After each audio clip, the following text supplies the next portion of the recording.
Hello मेरे कक्षा 10 के सभी चिरागों, कैसे हो सभी? मस्त हो? बढ़िया हो?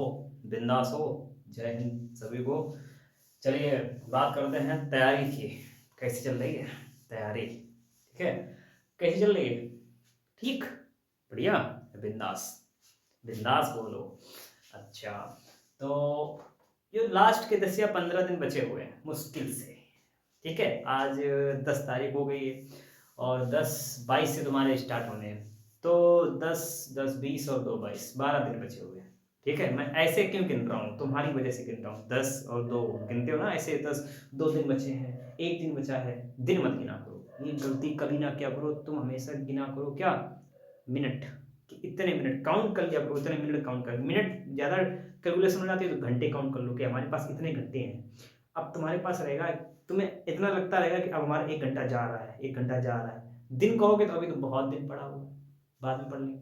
घंटा बोला करो, तो तुम घंटा बोलोगे तो मोटिवेट रहोगे कि हमारा 1 घंटा चला गया, लॉस हो गया, तो तुम और पढ़ोगे। तो ऐसा रखा करो, कैलकुलेशन किया करो घंटे के हिसाब से। ये तो बात हो गई मेरी कैलकुलेशन की। तो मैं पूछा तो कैसी तैयारी है? बढ़िया चल रही है? ठीक। बढ़िया को थोड़ा और बढ़िया बनाने के लिए जो 10 या 15 दिन बचे हुए हैं, 12 दिन बचे हुए हैं, 12 नहीं मानता हूँ मैं, सिर्फ 10 दिन मानता हूँ। क्योंकि मैंने जो अब शेड्यूल बनाया है, मैं ये सीरीज लेके आया हूँ, सिर्फ और सिर्फ 10 दिन की सीरीज है।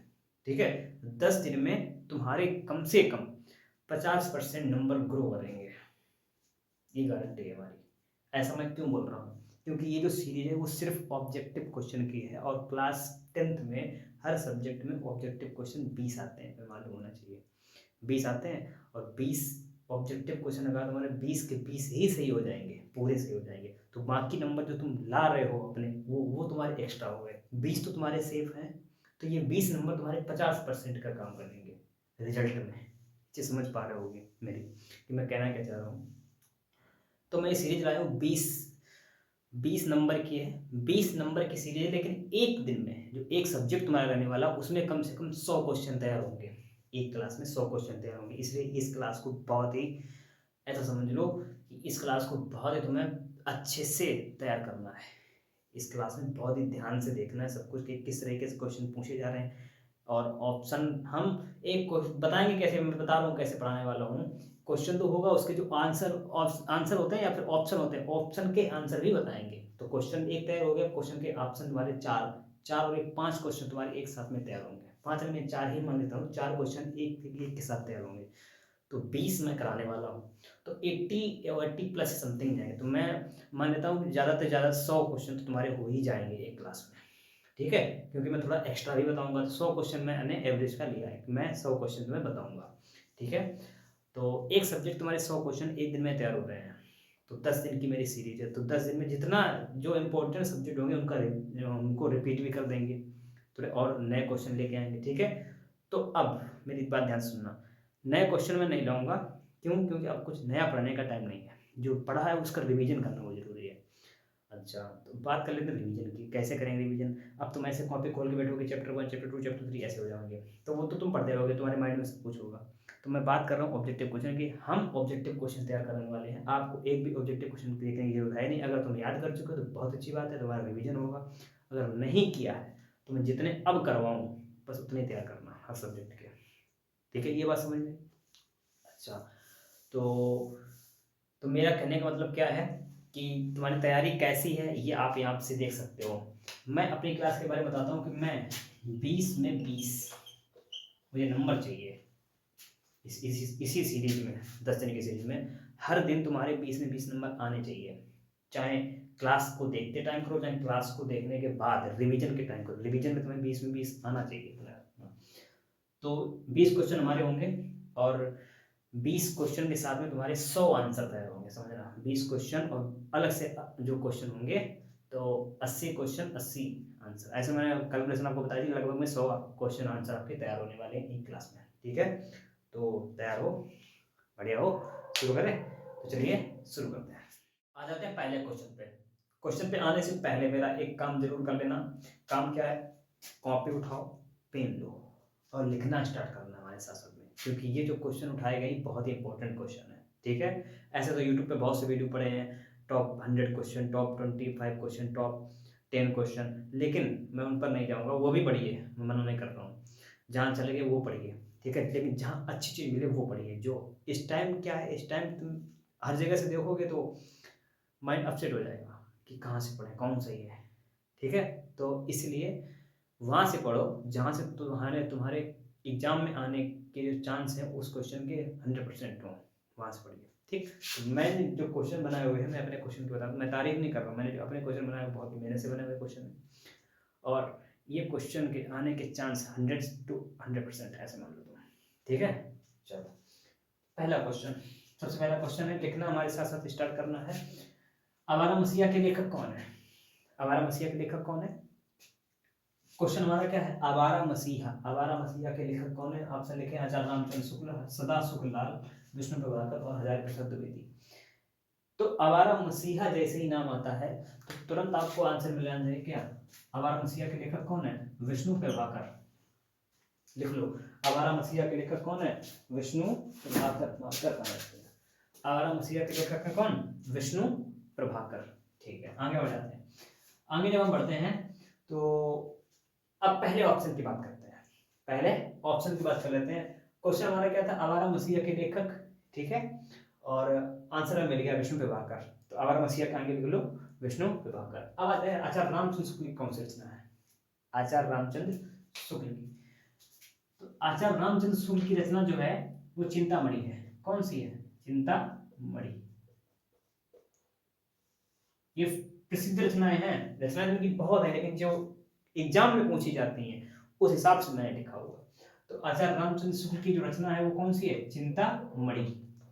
ठीक, एक ही आपका दूसरा क्वेश्चन तैयार हुआ। तीसरा क्वेश्चन, सदा सुखलाल की कौन सी रचना है प्रसिद्ध है? तो सदा सुखलाल की सुख सागर। सुख सागर, हमारे साथ साथ लिखते रहो, एरो बनाते रहो, शॉर्ट में लिखते रहो जैसे तुम याद न पाओ। विष्णु प्रभाकर का हो गया आवारा मसीहा।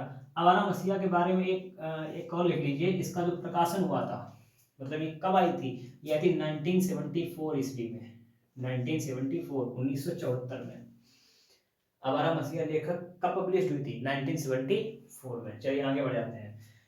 आचार्य रामचंद्र शुक्ल हो गया चिंतामणि, सदा सुखलाल की सुख सागर, अब विष्णु प्रभाकर की आवारा मसीहा, ये प्रसिद्ध रचना है इनकी। और हजारी प्रसाद द्विवेदी की बात कर लेते हैं। हजारी प्रसाद द्विवेदी, इनकी प्रसिद्ध रचना कौन सी है? बाण भट्ट की आत्मकथा। लिख लीजिए, क्या चीज? बाण भट्ट की आत्मकथा।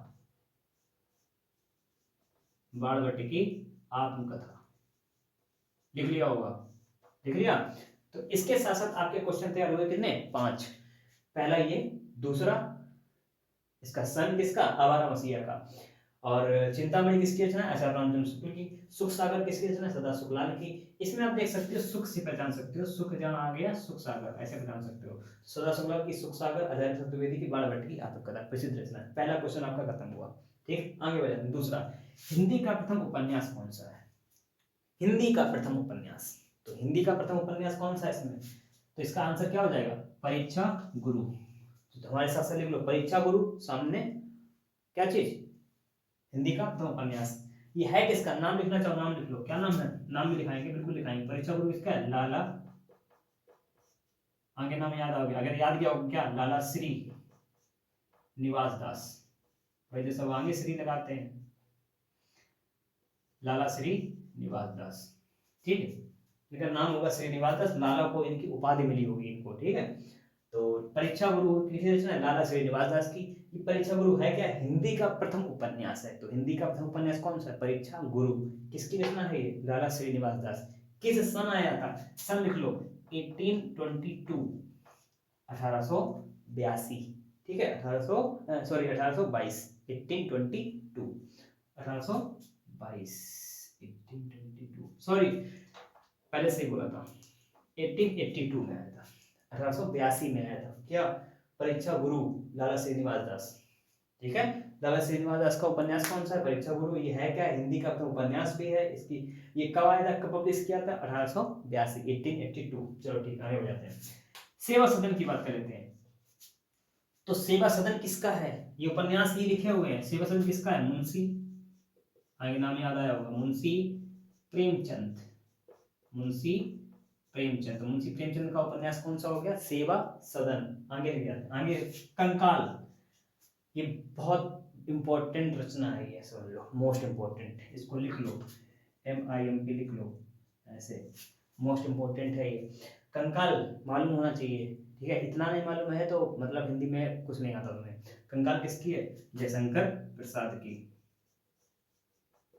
जयशंकर प्रसाद, जयशंकर प्रसाद की रचना कौन सी है? कंकाल। और दूसरी बात, ये जयशंकर प्रसाद की पहली रचना और पहला उपन्यास है, ये याद रखना। जयशंकर प्रसाद का पहला उपन्यास कौन सा है? कंकाल। और हिंदी का प्रथम उपन्यास कौन सा है? परीक्षा गुरु। इंपॉर्टेंट है, इतना याद रखना। फिर से सुनो दोबारा, हिंदी का प्रथम उपन्यास परीक्षा गुरु, और कंकाल जयशंकर प्रसाद का प्रथम उपन्यास है, ठीक है। चलो, अलका किसका है? अलका किसका है? अलका की बात कर लेते हैं। तो अलका जो है ये सूर्यकांत त्रिपाठी निराला का है। किसका है? सूर्यकांत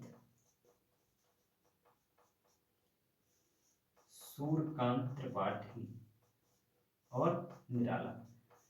अलका किसका है? सूर्यकांत त्रिपाठी निराला की रचना है। चलो, यहाँ पे क्वेश्चन आपके तैयार हुए होंगे, 5 यहाँ तैयार हुए, 5 यहाँ तैयार हुए, ठीक है। कितने हो गए? 10 क्वेश्चन। कितने हुए? 2। ऐसे तैयार करते रहेंगे हम लोग। तो किसी में 4 होंगे, किसी में 5 होंगे, ऐसे हम लोग तैयार करते रहेंगे, ठीक है। तो अब तक तुम्हारे 10 क्वेश्चन तैयार हो चुके हैं, ठीक है। इसमें कितना कितना मेरे हिंदी का प्रथम उपन्यास बताया, परीक्षा गुरु। कंकाल किसका? कंकाल जयशंकर प्रसाद का प्रथम उपन्यास है। सेवा सदन किसका उपन्यास है? मुंशी प्रेमचंद का है। और परीक्षा गुरु किसका? राजा श्रीनिवास दास का। पब्लिश कब किया गया? 1882 में। अच्छा, अलका किसका उपन्यास है? सूर्यकांत त्रिपाठी निराला का। चलिए, अब बजाते हैं जलियांवाला बाग हत्याकांड कब हुआ, ये तो मालूम ही होना चाहिए, ठीक है। 1919, 1920, 1921, 1920 से कुछ याद आ रहा? भूतिया मूवी। 1921, 1922, ठीक है। चलो, तो जलियांवाला बाग हत्याकांड कब हुआ? ये कब हुआ था? 1919। अब इसमें कितने लोग मारे गए थे? 729। 729 लोग मारे गए थे गोलियों से, ठीक है। चलो, अच्छा, कहां पर हुआ था? ये अमृतसर में हुआ था। कहां हुआ था? अमृतसर। तो ये भी इंपॉर्टेंट क्वेश्चन है, जलियांवाला बाग हत्याकांड कहां हुआ? अमृतसर में हुआ था। तो अब कितने लोग मारे गए थे? 729 लोग मारे गए थे। कब हुआ था? 1919 में हुआ था। ऐसे आपके क्वेश्चन तैयार होंगे यहाँ पे। है तो इसकी लंबी स्टोरी, एक पूरा इस पर टॉपिक ही है जलियांवाला हत्याकांड, कम से कम 2.5-3 पेज का टॉपिक है। किसी दिन उस पर अलग से हम टॉपिक बना देंगे, जलियांवाला बाग हत्याकांड की पूरी स्टोरी लेके आएंगे आपके सामने, ठीक है। बहुत इंपॉर्टेंट चीज है, जीके से क्वेश्चन बनते हैं। और चलो बात करें जलियांवाला बाग हत्याकांड, तो यहाँ पर हुआ 1919 में, 729 लोगों की मौत हुई, अमृतसर में हुआ था। आगे बढ़ते हैं, 1920 में क्या हुआ? अब ये भी तो सुनाए हुए हैं, तो ये भी ऐसे तो आ नहीं गया कि यहाँ पर 1820 में लिख दिया, यही क्यों लिखे गए, तो ये भी इंपॉर्टेंट है, ठीक। तो एक बात कर लेते हैं 1920 की। तो 1920 में क्या हुआ था? 1920 में असहयोग आंदोलन चलाया गया था। क्या चलाया गया था? असहयोग आंदोलन। असहयोग आंदोलन चलाया गया था। लिखते रहना हमारे साथ साथ, फिर से बोल रहे, बार बार बोल रहे, लिखते रहो। लिखने से वही याद हो जाता है, समझो और लिखो, चाहे ईयरफोन लगा लो और लिखने में ध्यान दो, बोल तो रहे हैं हम। 1920 असहयोग आंदोलन, ठीक। 1921 में क्या हुआ था? 1921 में क्या हुआ था? कांग्रेस का जो झंडा अपनाया गया था, कांग्रेस सरकार थी ना, कांग्रेस सरकार ने झंडा अपनाया था अपना, एक झंडे का अंगीकृत किया, इसको बोलते हैं में। तो झंडे का, कांग्रेस के झंडे का अंगीकृत किया गया था। इसमें नहीं आ पा रहा है, हम बोल रहे हैं, लिख लो। 1921 में कांग्रेस द्वारा झंडे को अंगीकृत किया गया था, लिख लो, ठीक। 1921, 1922 हो गया। 1922 की बात करें, 1921 हुआ है, 1922 में क्या हुआ था? ये भी इंपॉर्टेंट घटना है। 1922 में चौरी चौरा कांड हुआ था। क्या हुआ था? चौरी चौरा कांड, यहाँ लिख रहे हैं, इसको ऊपर लिख रहे हैं, चौरी चौरा कांड। चौरी चौरा कांड हुआ था 1922 में। तो ऐसे आपके क्वेश्चन तैयार हो गए, ठीक है। अच्छा, तो ये हुए आपके स्टार्टिंग के 3 क्वेश्चन। ऐसे हम करने वाले हैं 25 क्वेश्चन, ठीक है। तो अब बढ़ते हैं आगे। तो पहला क्वेश्चन, दूसरा क्वेश्चन, तीसरा क्वेश्चन, ये क्वेश्चन समझ में आ रहे हैं, अच्छे से याद हो रहे हैं ना, क्लास में याद हो रहे हैं। आपको रिवीजन करने सिर्फ 5 मिनट का टाइम बचेगा। 2 मिनट की नूडल होता है, 5 मिनट का नूडल मान लो, ये वाला, ठीक है। अब बढ़ते हैं क्वेश्चन नंबर 4 पे। अगला क्वेश्चन हमारा है कि स्कंदगुप्त नाटक के लेखक कौन है। स्कंदगुप्त नाटक के लेखक कौन है। आपको याद आ रहा होगा, स्कंदगुप्त के साथ साथ में मिलता जुलता और है, चंद्रगुप्त भी है, चंद्रगुप्त है, स्कंदगुप्त है, गुप्त से मिलता जुलता है ना। तो चंद्रगुप्त हुआ, स्कंदगुप्त हुआ और ध्रुव स्वामिनी। चंद्रगुप्त, स्कंदगुप्त, ध्रुव स्वामिनी, ये तीनों रचनाएं एक ही की हैं किसी की, अभी किसकी है इसमें से बता सकते हो, आसान सा क्वेश्चन है। तो चंद्रगुप्त स्कंदगुप्त रचनाएं ये इसकी किसकी रचनाएं हैं, जयशंकर प्रसाद की रचनाएं हैं। अच्छा, जयशंकर प्रसाद की रचनाएं कौन सी हमने भी बताई हैं, चंद्रगुप्त स्कंदगुप्त, ये रचनाएं लिखते रहिए, चंद्रगुप्त स्कंदगुप्त और ध्रुव स्वामिनी। अच्छा, हम इसकी थोड़ी आगे बात कर लेते हैं। तो जयशंकर प्रसाद का जन्म हुआ कब हुआ, तो ये हुआ 30 जनवरी, ये इंपॉर्टेंट है आपके लिए, 30 जनवरी 1889। अच्छा, 1889 भी लिखा हुआ है कुछ किताबों, तो कुछ किताबों में 1890 भी लिखा हुआ है, तो दोनों ही सही है, ठीक है, गलत नहीं माना जाएगा। तो 30 जनवरी 1889, 1889 को इनका जन्म हुआ था, किसका, जयशंकर प्रसाद का। अच्छा, कहाँ जन्म हुआ, तो बात कर रहे थे वाराणसी में इनका जन्म हुआ है, वाराणसी, ठीक है। अच्छा, माता पिता कौन कौन थे इनके, ये तुम बताओगे मुझे, इतना तो मालूम ही होगा ना, लास्ट टाइम चल रहा है। जयशंकर प्रसाद के माता पिता का नाम क्या था, जल्दी से सोचो। अब बात इनकी बात कर लेते हैं लक्ष्मी नारायण मिश्र की। लक्ष्मी नारायण मिश्र की, लक्ष्मी नारायण मिश्र की कोई भी रचना बताइए। लक्ष्मी नारायण मिश्र की रचना क्या है, नारद की वीणा, लिखते रहो हमारे साथ साथ, नारद की वीणा, नारद की वीणा। अच्छा, भारतीय हरिश्चंद्र, भारतीय हरिश्चंद्र का कौन सी रचना है, फेमस रचनाएं लिख रहे हैं हम ये, ठीक है। तो भारतीय हरिश्चंद्र की कौन सी है, भारत दुर्दशा, भारत दुर्दशा, भारत दुर्दशा, और अंधेर नगरी, अंधेर नगरी, अंधेर नगरी, ठीक है। अच्छा, प्रताप नारायण मिश्र की रचना कौन सी है, तो प्रताप नारायण मिश्र की बात करते हैं, प्रताप नारायण मिश्र की रचना कौन सी है, तो प्रताप नारायण मिश्र की रचना है हठी हम्मीर, हठी हम्मीर, गौ संकट, ये किनकी रचना है फेमस, ये किनकी रचना है, प्रताप नारायण मिश्र की, लिखते रहो हमारे साथ साथ, ठीक है। तो याद आया जयशंकर प्रसाद के माता पिता का नाम, याद आया, पूरा हम नहीं बताएंगे, देखो फिर हम बता रहे हैं, कुछ ना कुछ तुम्हें याद करना पड़ेगा। इतना अगर जयशंकर प्रसाद के बारे में नहीं मालूम है कि इनके माता पिता कौन है, तो फिर क्या मालूम है, बताइए। तो हम एक मदद कर सकते हैं, जयशंकर प्रसाद की माता का नाम मैं बता दे रहा हूँ, पिता का नाम आप बताइए, मैं लिख रहा हूँ, माता का नाम लिख रहा हूँ यहाँ पर मैं, ठीक है। माता जो उनकी थी वो मुन्नी देवी थी, अब याद आ जाएगा शायद, पूरी मदद मैं नहीं करूंगा, एक में बता दिया, एक अपना होमवर्क इसको रख लो, ठीक है। माता का नाम है मुन्नी देवी, पिता का नाम तुम्हारा होमवर्क, जयशंकर प्रसाद के पिता का नाम बताना है। तो ये हुआ हमारा चौथा क्वेश्चन। स्कंदगुप्त रचना किसकी है, स्कंदगुप्त जो रचना नाटक है, पहली बात स्कंदगुप्त की विधा क्या है, नाटक, अलग से क्वेश्चन बन गया है। तो स्कंदगुप्त रचना है किसकी, ये जो नाटक है किसका, ये जयशंकर प्रसाद का, और इनकी रचनाएं क्या हैं, चंद्रगुप्त है, ध्रुव स्वामिनी है। इनका जन्म कब हुआ, 30 जनवरी 1889 में, ठीक है। अच्छा, कहाँ हुआ, वाराणसी में हुआ, माता मुनि देवी, पिता का नाम तुम्हें बताना है, अभी मैं बता देता हूँ। लक्ष्मी नारायण मिश्र, इनकी रचना कौन सी है, प्रसिद्ध रचना नारद की वीणा। भारतीय हरिश्चंद्र की कौन सी है, भारत दुर्दशा, अंधेर नगरी, ये नाटक ही है, नाटक में नाटक ही लिखे हुए हैं। और प्रताप नारायण मिश्र, हठी अम्बी और गौ संकट, ठीक है। आगे बढ़ते हैं, मैला आंचल, एक सॉरी, मैला आंचल किसका उपन्यास है, मैला आंचल किसका उपन्यास है, जल्दी से बताइए। तो मैला आंचल, देखो विधाएं जरूर साथ साथ याद रखो, मैला आंचल क्या है, मैला आंचल है विधा, क्या है, मैला आंचल विधा है। स्कंदगुप्त नाटक है, ये विधा साथ साथ याद रखना। मैला आंचल किसका उपन्यास है, तो मैला आंचल उपन्यास है किसका, फणीश्वरनाथ रेणु का, किसका है, फणीश्वरनाथ रेणु का। चलिए अब हम बात कर लेते हैं फणीश्वरनाथ रेणु के बारे में।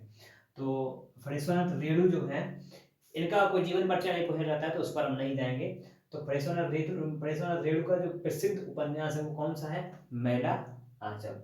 अच्छा ठीक, अब बढ़ जाते थोड़ा आगे, इसमें थोड़ी इंटरेस्टिंग बातें हैं। ये जो मैला आंचल आया था, ये कब आया था, मैं यहाँ लिख रहा हूँ 1954 में, जो उपन्यास मैला आंचल आया है वो 1954 में आया था। अभी आपको एक क्वेश्चन पढ़ चुके हो, हिंदी का प्रथम उपन्यास कौन सा था, जल्दी से बताओ, अभी अभी क्वेश्चन निकल चुका है। देखें तो याद कर रहे हो साथ साथ में कि नहीं? चलो, मैला आंचल उपन्यास है, किसका उपन्यास है? ये फणीश्वरनाथ रेणु का उपन्यास है। और मैला आंचल कब आया है? 1954 में आया था। चलिए, वृंदावन वर्मा की उपन्यास की बात करें तो इनका बहुत ही अच्छा उपन्यास का नाम है झांसी की रानी। क्या नाम है? झांसी की रानी लक्ष्मीबाई। पूरा उपन्यास है झांसी की रानी, मैं सिर्फ लिख रहा हूँ, लक्ष्मीबाई लिख दिया है, झांसी की रानी इनका उपन्यास है। ठीक है, ये कब आया था? तो जब अपना भारत देश आजाद हुआ था। कब आजाद हुआ था? कब आजाद हुआ था? इतना याद है? 1947, 1947। तो उसके एक साल पहले आया था। कब मतलब कब हुआ? 1946। ठीक है, अच्छा। अब बात करें भगवती चरण वर्मा, भगवती चरण वर्मा की, तो इनका इनका जो उपन्यास है वो कौन सा है? तो इनका जो उपन्यास है वो टेढ़े मेढ़े रास्ते, जिगजैग रोड। कौन सी? टेढ़े मेढ़े रास्ते, टेढ़े मेढ़े रास्ते, टेढ़े मेढ़े रास्ते। ये किनका उपन्यास है? ये है भगवती चरण वर्मा का। ये कब आया? ये भी देखो इंटरेस्टिंग चीज है। जब देश आजाद हुआ उसके एक साल बाद, 1948 में। ठीक है, ये किसका टेढ़े मेढ़े रास्ते किसका उपन्यास है? ये भगवती चरण वर्मा का। कब आया है? 1948। 1946 में क्या आया था? झांसी की रानी किसका था? वृंदावन वर्मा। मैला आंचल कब आया था? 1954 में। ठीक है, किसका है? फणीश्वरनाथ रेणु का। चलिए ठीक, आगे बढ़ जाते हैं। तो इनकी बात होगी ऊपर। जयेंद्र कुमार की बात कर लेते हैं। जयेंद्र कुमार की भी एक रचना है, उसका भी बहुत बहुत ही तगड़ा नाम है, फांसी। क्या नाम है? फांसी। ये भी उपन्यास है। ये कब आया है? ये आया 1929, 1929। ये इन सभी से पहले आया हुआ है, इन सबसे पहले आया हुआ है। ठीक है, 1929 फांसी। ये मेरे अंदाज से लगभग में भगत सिंह के समय का होगा शायद। ठीक है, चलिए, इसीलिए फांसी उन्होंने लिखा है। चलिए, मैला आंचल। मैला आंचल, इसके बारे में ये हो गया सब कुछ, आराम से याद कर लोगे, कोई दिक्कत है? नहीं। मैंने क्वेश्चन पूछा हुआ है, उसका आंसर कमेंट में देना मुझे। क्वेश्चन क्या था? हिंदी का प्रथम उपन्यास। आगे बढ़ते हैं। भारत भारती की रचना विधा क्या है? ये छोटा सा क्वेश्चन है। भारत भारती की रचना विधा क्या है? भारत भारती की रचना विधा क्या है? तो इसकी जो विधा है इन सभी से बिल्कुल अलग है। ये सभी गद्य की विधाएं हैं। ये सिर्फ जो लिखी है ये पद्य की विधा है। इतना याद नहीं, किसकी विधा है? ये पद्य की विधा है। और यही इसका आंसर है। किसका? इस चीज का। भारत भारती की रचना विधा है वो काव्य है। इसमें इसमें इसमें पैराग्राफ्स लिखे जाते हैं। पैराग्राफ्स तो इसमें भी होते हैं, इसमें कहानियों के टाइप में पैराग्राफ लिखे जाते हैं। ठीक है, और इसमें जो पैराग्राफ लिखे वो पंक्तियों पर लिखे जाते हैं, कुछ कविता बना करके इस तरीके से लिखे, काव्य के तरीके से लिखा जाता है। गाए जा सकने वाले ऐसे जो काव्य लिखे जाते हैं वो किसके हो जाते हैं? वो पद्य में हो जाते हैं। ठीक है, तो भारत भारती की विधा क्या है? पहले देखो, हमने कहा विधा याद रखना, या विधा से क्वेश्चन पूछ सकते हैं, सीधा क्वेश्चन बना सकते हैं कि स्कंद की विधा क्या है, ऐसे क्वेश्चन आ सकते हैं। विधाएं भी साथ में याद रखिए। ठीक है, तो नाटक के साथ में ये नाटक लिखे हुए हैं, उपन्यास के साथ में उपन्यास लिखे हुए हैं। ठीक है, आगे बढ़ते हैं। Question number 7। अगला नंबर तुम्हारा क्वेश्चन नंबर 7 है। क्वेश्चन नंबर 7 की अगर बात करें, लिखा हुआ प्रेमचंद का उपन्यास कौन सा है? प्रेमचंद का उपन्यास। अभी प्रेमचंद के बारे में बात भी हो चुकी है पीछे। प्रेमचंद के बारे में बात हो चुकी है कि गबन गोदान रचना कौन सी है? गबन गोदान बहुत ही प्रसिद्ध रचना है इसकी, मुंशी प्रेमचंद की। तो इसमें मिल गया होगा आंसर आपको, मैंने अभी बताया क्या है, गोदान। अच्छा, तो बात कर रहे थे प्रेमचंद के बारे में। प्रेमचंद का जन्म, प्रेमचंद का जन्म कब हुआ? जयशंकर प्रसाद का जन्म कब हुआ था? बताओ जल्दी से। प्रेमचंद के जन्म की बात कर रहे थे। इनका जो जन्म हुआ है वो 31 जुलाई 1880, 1880। ठीक है, 31 जुलाई 1880 ईस्वी में इनका जन्म हुआ है। कहाँ जन्म हुआ? दोनों का ही जन्म, चाहे प्रेमचंद हो और चाहे जयशंकर प्रसाद, चाहे प्रेमचंद हो चाहे जयशंकर प्रसाद हो, दोनों का जन्म कहाँ हुआ? वाराणसी। कहाँ हुआ है? वाराणसी।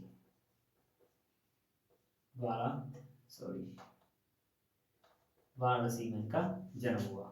ठीक है, तो वाराणसी में इनका जन्म हुआ, वाराणसी में जयशंकर प्रसाद का जन्म हुआ था। जयशंकर प्रसाद का जन्म कब हुआ था? 30 30 30 जनवरी 30 जनवरी 1889।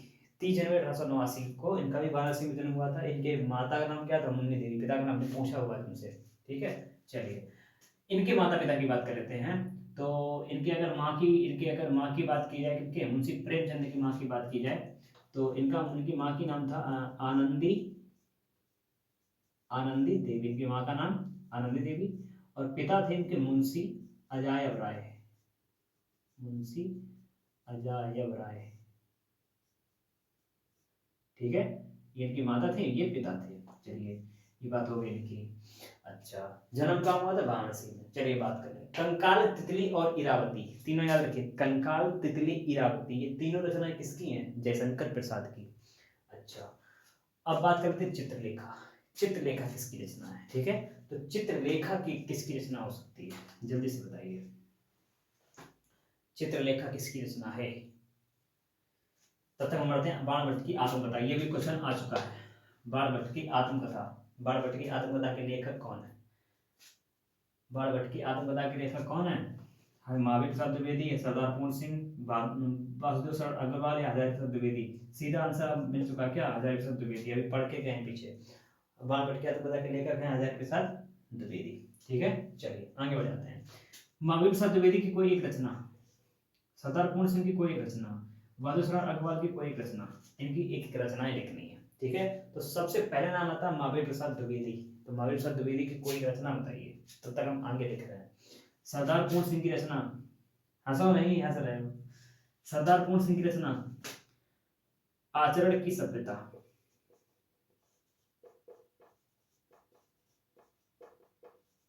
आचरण की सभ्यता, सच्ची वीरता। ये हम तुमसे क्यों पूछ रहे हैं बार बार? ताकि तुम्हें याद हो जाए। सच्ची वीरता, सच्ची वीरता। आगे बढ़ते हैं। वासुदेव शरण अग्रवाल की कोई एक रचना क्या है? फिर पूछेंगे तुमसे, बताओ। वासुदेव शरण अग्रवाल की कोई एक रचना याद है? नहीं। महावीर द्विवेदी की कोई याद आई? कोई लहरी करके है, लहरी, गंगा लहरी।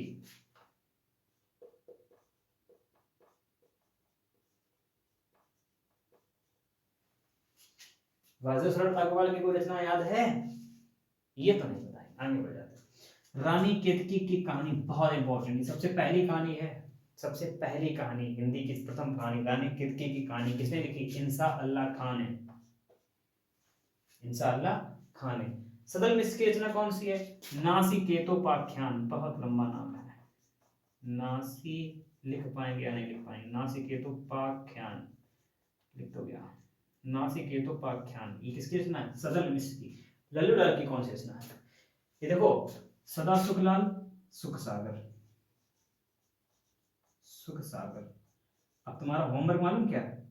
यहाँ होमवर्क क्या, इस वाली स्लाइड में, इस वाली स्लाइड में तुम्हारा होमवर्क है कि लल्लू लाल की एक रचना और वासुदेव शरण अग्रवाल की एक रचना, बस दो रचना। चित्रलेखा की एक, तीन रचना। ये इस वाली स्लाइड में तुम्हारे 3 क्वेश्चन है। तुम भी कुछ मेहनत करो।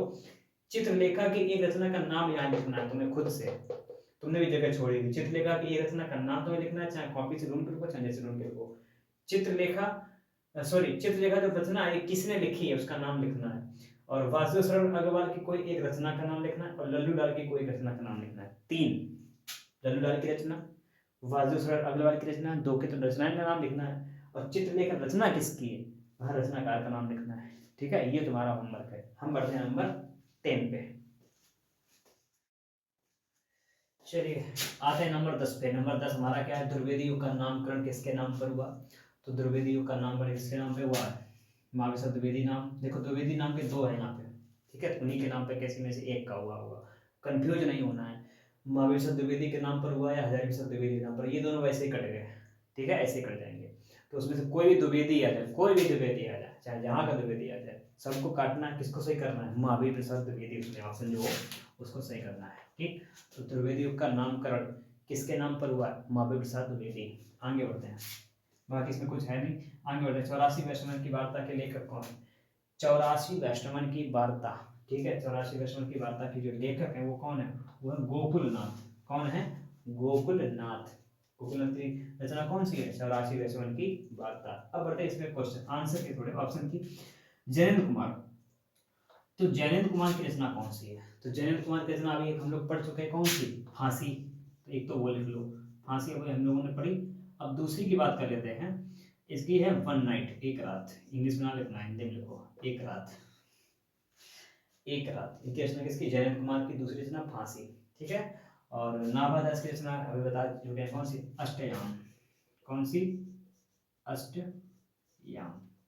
अष्टयाम नाभादास, ठीक है। अच्छा, आगे बढ़ते हैं। लल्लू लाल की रचना, लल्लू लाल की रचना कौन सी है? एक तो इनकी दो रचनाएं देखो, एक तो बहुत में मालूम है क्या? माधव विलास।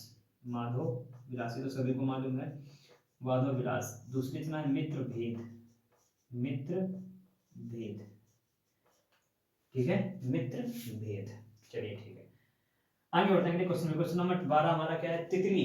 देखो बार बार रचनाएं वहीं से आ रही हैं, कहाँ से? कंकाल से आ चुकी, तितली से आ चुकी, गबन गोदान, यही रिपीट हो रहे हैं। मुंशी प्रेमचंद जयशंकर प्रसाद, जरूर तुम्हें बोर्ड परीक्षा में कम से कम 4 से 5 क्वेश्चन मिलेंगे। किसके? जयशंकर प्रसाद या फिर प्रेमचंद से, ठीक है। तो ये इंपॉर्टेंट है बहुत तुम्हारे लिए। तितली उपन्यास के रचनाकार है। तितली, तितली उपन्यास के रचनाकार कौन है? तो तितली, सीधा आंसर मिल रहा होगा क्या? कंकाल तितली गिरावती किसकी रचना है? प्रेमचंद की। जयशंकर प्रसाद की कौन सी है? गबन गोदान। सही है क्या?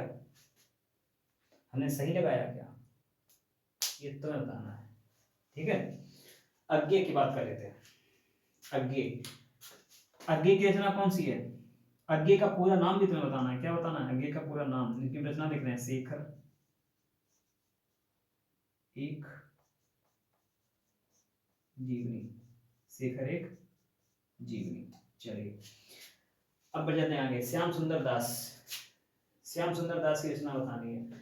तो श्याम सुंदर दास की रचना, अच्छा, अज्ञे की हो गई, शेखर एक जीवनी, और जैसे सर को तुम्हें मालूम ही है, कामायनी। श्याम सुंदर दास की, हाँ, श्याम सुंदर दास की रचना है, साहित्य पर उन्होंने लिखा है, एक आलोचना लिखी हुई है, उसका नाम है साहित्य, साहित्य लोचन। इनकी रचना का नाम है साहित्य लोचन। इसकी श्याम सुंदर दास की रचना का नाम। जयशंकर प्रसाद की रचना क्या है? कामायनी।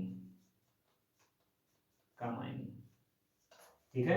और तितली हो गया प्रेमचंद, कंकाल तितली इरावती बताया था। तो ये हो गए तुम्हारे टोटल। अभी तक कुछ क्वेश्चन कितने हो चुके हैं? 12। हमें करने हैं 25, कम से कम आधे ही और बचे हुए हैं। तो बढ़ते हैं नंबर 13 से। आते हैं क्वेश्चन नंबर 13, ठीक है। क्वेश्चन नंबर 13 हमारा क्या लिखा? श्रृंगार रस मंडन के लेखक। श्रृंगार रस मंडन, क्वेश्चन ध्यान सुनना, श्रृंगार रस मंडन के लेखक कौन है?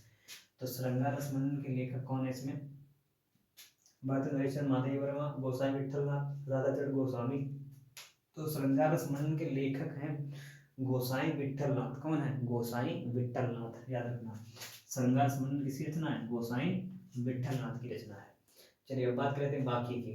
भारतेंद्र हरिश्चंद्र की बात कर लेते हैं। तो भारतेंद्र हरिश्चंद्र की रचना बता चुके हैं, भारत दुर्दशा थी अभी एक क्या थी? भारत दुर्दशा, ठीक है। तो भारत दुर्दशा रचना थी किसकी? भारतेंद्र हरिश्चंद्र की। तो ये होगी भारत दुर्दशा। दूसरी हम बता रहे हैं, अंधेर, अंधेर नगरी चौपट राजा।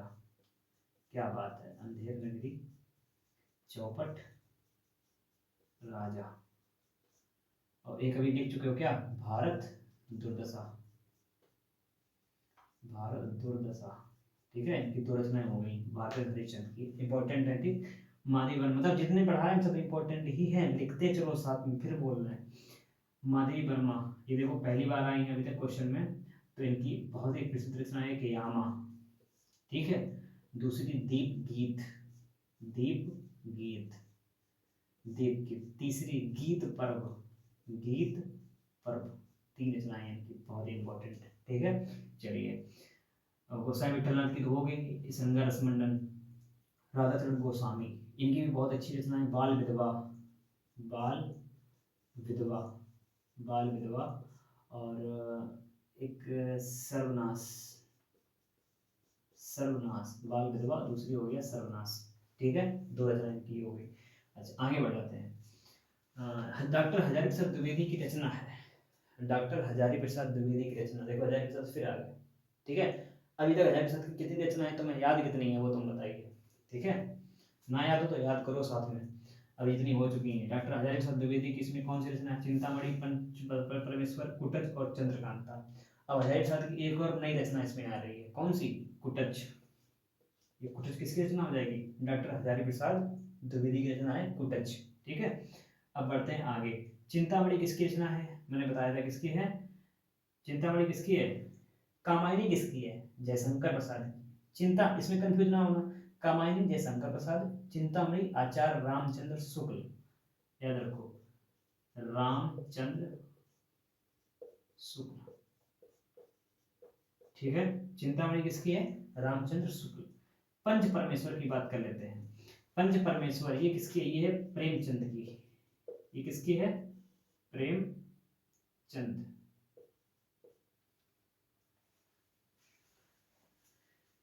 पंच परमेश्वर किसकी है? प्रेमचंद की। आगे बढ़ते हैं। कुटज हो गई, डॉक्टर हजारी प्रसाद द्विवेदी। चंद्रकांता किसकी है?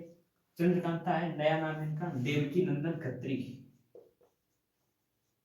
एक महाराज है देवकी नंदन, मालूम है ना, भागवत कहते हैं वो, कथावाचक है देवकी नंदन। ठीक है, उनका नाम भी, तो उनके नाम से याद रखिए, देवकी नंदन। इनका भी नाम देवकी नंदन था, देवकी नंदन खत्री। देवकी नंदन खत्री की रचना कौन सी है? चंद्रकांता। ठीक है, आगे बढ़ते हैं। प्रेमचंद की कहानी का नाम क्या है? प्रेमचंद की कहानी का नाम क्या है?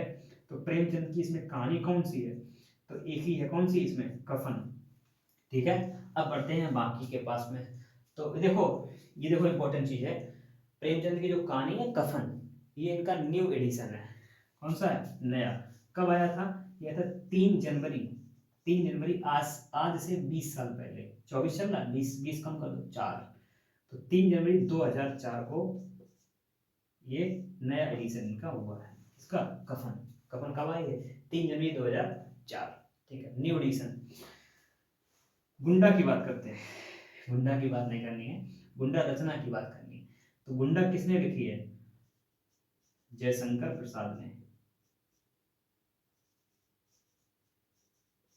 तो गुंडा किसकी रचना है? जयशंकर प्रसाद की। रोज किसकी रचना है? रोज। और चीफ की दावत किसकी रचना है? ये तुम्हें बताना है, यहाँ भी तो होमवर्क छोड़ना पड़ेगा। और कफन हो गया, गुंडा हो गया, रोज बचा हुआ है, और चीफ की दावत बचा हुआ है। तो इन दो के नाम तुम हमें बताओगे। चीफ में रोज किसकी रचना है? देखो इंपॉर्टेंट है तुम्हारे लिए। रोज रचना किसकी है ये तुम्हें नाम बताना है। चीफ की दावत रचना किसकी है ये नाम, तुम्हें दोनों के नाम तुम्हें हमें बताना है। ठीक है, हम बढ़ते हैं क्वेश्चन नंबर 16। जितने हम तुमसे कह रहे हैं कि बताना है उनको लिख के याद भी कर लेना। ठीक है, ये इंपॉर्टेंट है सब कुछ, ये हम छोड़ नहीं रहे हैं, ये हम तुम्हें दे रहे हैं। हमें चाहे तो यहाँ करवा भी सकते हैं, लेकिन नहीं करवा रहे ताकि तुम कुछ ढूंढो किताबों में, कॉपी में। ठीक है, इसलिए हम तुम्हें इस होमवर्क दे रहे हैं। ठीक है, जाके तुम पेज पलटाओगे, एक दो साथ में और याद हो जाएंगी, इसलिए कह रहे हैं। तो ये दो याद कर लेना, ये दो लिख के याद कर लेना। ठीक, बढ़ते हैं क्वेश्चन नंबर 16। अब आते हैं क्वेश्चन नंबर 16। ठीक है, क्वेश्चन नंबर 16 की बात करते हैं कि बाबू गुलाब राय का निबंध है। बाबू गुलाब राय का निबंध। पहली बात, हम निबंध ढूंढ रहे हैं, तो याद रखना निबंध ढूंढ रहे हैं। तो बाबू गुलाब राय का निबंध कौन सा है?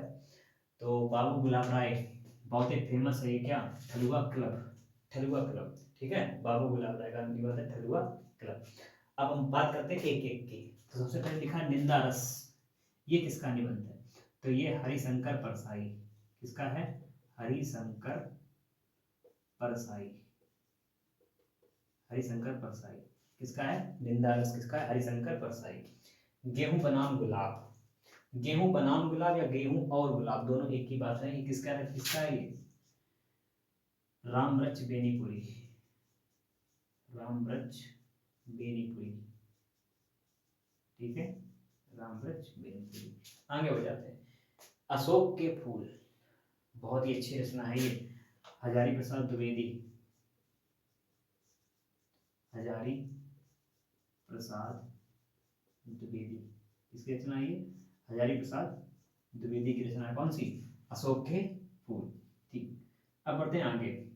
कन्यादान निबंध के लेखक कौन है? कन्यादान निबंध के लेखक कौन है? ये हमसे ये पूछा गया है कि कन्यादान एक निबंध है, उसके लेखक कौन है? नाम है कन्यादान। तो कन्यादान निबंध के लेखक का नाम बताना है हमें। तो कन्यादान निबंध के लेखक हैं सरदार पूर्ण सिंह। कौन है? सरदार पूर्ण सिंह। सरदार पूर्ण सिंह ने कन्यादान निबंध लिखा हुआ है। ठीक है, ऊपर में निबंध की बात हुई, नीचे में निबंध की बात हो रही है। ठीक है, तो कन्यादान जो निबंध लिखा हुआ किसने लिखा है? सरदार पूर्ण सिंह ने लिखा हुआ है। बाकी की बात कर लेते हैं। तो पहले लिखा है मोहन राकेश। तो मोहन राकेश की रचना कौन सी है? तो हम बात कर लेते हैं अंधेरे अंधेरे बंद कमरे। अंधेरे बंद कमरे, ये किसकी रचना है? ये रचना है मोहन राकेश की, अंधेरे बंद कमरे। ठीक। भारतेंद्र हरिश्चंद्र, अभी तक रचनाएं हो चुकी हैं भारतेंद्र हरिश्चंद्र की, भारत दुर्दशा भी हो चुकी है। ठीक है, ऐसी रचनाएं हो चुकी हैं, और एक रचना और यहाँ पर नई लिख रहे हैं, और उसकी बात कर लेते हैं। दो रचनाएं हम लिख रहे हैं यहाँ पर भारतेंद्र हरिश्चंद्र की, और दो। ठीक है, तो तीन प्रश्न ये भी इनकी रचना है, और दुर्लभ बंधु ये भी इनकी रचना है। ठीक है, और एक भारत दुर्दशा भी तुम पढ़ चुके हो। ठीक है, रामवृक्ष बेनीपुरी, इनकी रचना कौन सी है? तो रामवृक्ष बेनीपुरी, इनकी भी रचना बहुत ही अच्छी है। एक सीता माँ पर लिखी हुई है, सीता की माँ, एक तो इनकी ये रचना हो गई। ठीक है, दूसरी इनकी रचना है नेत्रदान। क्या है? नेत्रदान। और एक रचना अभी ऊपर पढ़ चुके हो क्या? गेहूं बनाम गुलाब, ये क्या है? रामवृक्ष बेनीपुरी का निबंध है, और दो रचनाएं यहाँ पर ये लिखी हुई है। ठीक है, तो जब निबंध पूछा जाए तो ये लिखना है। और मोहन राकेश की ये रचनाएं हैं, मोहन राकेश की ये रचना निबंध नहीं है, मोहन राकेश की रचना है, और रामवृक्ष बेनीपुरी की रचना है। ठीक है, ये अच्छा, तो जो निबंध लिखते हैं उनके निबंध आते हैं। ठीक है, चलिए ठीक है। सरदार पूर्ण सिंह की रचना होगी कौन सी? कन्यादान, जो क्या है? निबंध। आगे बढ़ते हैं। 11 वर्ष का समय भगवान राम गए थे 14 वर्ष के लिए। ठीक है, यहाँ पर 11 वर्ष की बात की जा रही है। 11 वर्ष का समय के रचनाकार कौन है? तो 11 वर्ष का समय के रचनाकार कौन है? इसमें है रामचंद्र शुक्ल। 11 वर्ष का समय, ये रचना किसकी है? रामचंद्र शुक्ल की रचना है। रामचंद्र शुक्ल की एक और रचना निकल चुकी है, कौन सी? जल्दी से बताओ, चिंतामणि या कामायनी? जल्दी से बताओ, या फिर इनमें से कोई नहीं, तीन ऑप्शन है तुम्हारे पास। 11 वर्ष का समय रचना किसकी? रामचंद्र शुक्ल की। ठीक है, इंसा अल्लाह खां, इनकी सबसे पहली कहानी आई थी, हिंदी की प्रथम कहानी इन्हीं की बनी थी। क्या था? रानी केतकी की कहानी। रानी केतकी की कहानी। ठीक है, ये रचना किसकी है? इंसा अल्लाह खां की। ये उर्दू राइटर थे ये। ठीक है, चलो। राजेंद्र वाला घोष, ये कोई खास नहीं है, इनकी बहुत ही कम रचनाएं हैं, और इनका आज तक क्वेश्चन आया भी नहीं है, और आगे आने की संभावना भी नहीं है, इसलिए हम यहाँ पर नहीं दिखाएंगे। ठीक है, अच्छा। जयशंकर प्रसाद की रचना कौन सी है? मालूम है, कंकाल तितली इरावती। कौन सी? कंकाल तितली, हम इसको काट दे रहे हैं, कंकाल तितली इरावती। ठीक है, रचना तीनों किसकी हो गई? जयशंकर प्रसाद की। अच्छा, इस स्लाइड में तुम्हारा होमवर्क क्या है? एक बहुत ही प्यारा सा होमवर्क है, क्या? कि सीता की माँ का नाम क्या था? सीता की माँ का नाम क्या था? कमेंट में जल्दी से बताओ फटाक से। हम पढ़ते हैं लास्ट के 2 क्वेश्चन, मैंने कहा था 20 कराएंगे, तो लास्ट के 2 क्वेश्चन पढ़ते हैं। ठीक है, चलिए आते हैं लास्ट के 2 क्वेश्चन। लिखा 19वां क्वेश्चन लिखा है, क्या भूलूं क्या याद करूं? क्या भूलूं क्या याद करूं, मतलब जो कुछ याद कर रहे हैं वो भूल जाते हैं। ठीक, तो क्या भूलूं क्या याद करूं, तो ये किसने लिखा है? तो अमिताभ बच्चन के पिताजी हरिवंश राय बच्चन। ठीक है, चलिए अब बढ़ते हैं कुछ बचे हुए। तो सुमित्रानंद पंत की बात कर लेते हैं। सुमित्रानंद पंत जो है, इनकी रचनाएं कौन सी है? तो इनकी रचना है मेघनाद वध। ठीक है, मेघनाद वध हो गया, और इनकी रचना हो गई उच्छ्वास।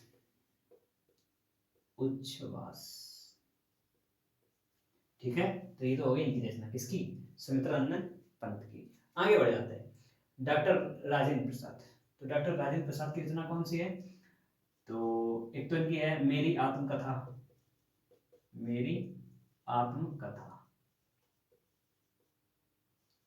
मेरी आत्मकथा, ये बहुत ही प्रसिद्ध रचना है, ठीक है। और दूसरी है गांधी जी की देन, उसको ना लिख के हम लिख रहे हैं शिक्षा और संस्कृति, वो बहुत ज्यादा आती है, शिक्षा और संस्कृति। गांधी जी की देन भी नहीं की है, शिक्षा और संस्कृति लिखना चाहो वहां लिख लेना, गांधी जी की देन, शिक्षा और संस्कृति और मेरी आत्मकथा, ठीक है। यहाँ आते हैं अज्ञे की बात कर लेते हैं। तो अज्ञे ने कौन सी रचना लिखी है? अज्ञे की बात करते हैं तो अज्ञे ने रचनाएं लिखी। अज्ञे का पूरा नाम हमने पूछा था, पूरा नाम पूछा था, क्या था? हाँ बताओ जल्दी से।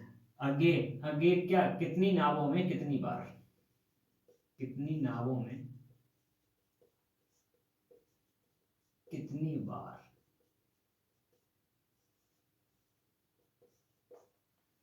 ठीक, कितनी नावों में कितनी बार। दूसरी है क्योंकि,